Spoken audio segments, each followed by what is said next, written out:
मित्रांनो, तर आज मी तुम्हाला इयत्ता तिसरी मराठीच्या 2 कविता बोलणार आहे. तर चला बोलूया. पहिले रानपाखरा.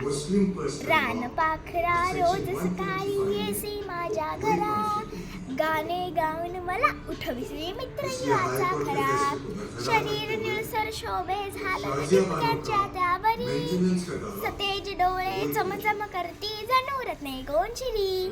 पाय चिमुकले पंख चिमुकले देह तुझा सानुला, अफाट आभाळातून कैसे उडता येते तुला. रात्र संपता डोंगर चढुनी वर येतो भास्कर, तूही त्याच्या संगे येसी गात गात सुस्वर. तुझ्या सारखे जावे वाटे उडत मजेनेवरी, नेशील कामज तुझ्या लाडी बसवून पंखावरी.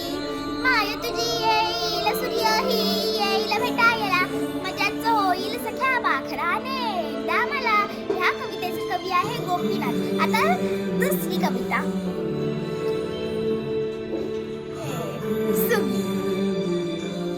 रानातल्या बोरीला बाजू लागली थंडी, काट्यातून लगडली बोरी सात थंडी. गळावरचे झाड थर कापू लागले, खट्टे मिट्टे पेरू जाग जागलंबले. ओली चिंब झाली हरभऱ्याची राणे, पानातले पोपट गाऊ लागले गाणे. चिंचेचे हात पाय टाकून झाले बाकडे, जाईतून डोकावले गावले आकडे. थंडी आली पेटवा अतिशय तहानगार, शेता शेतात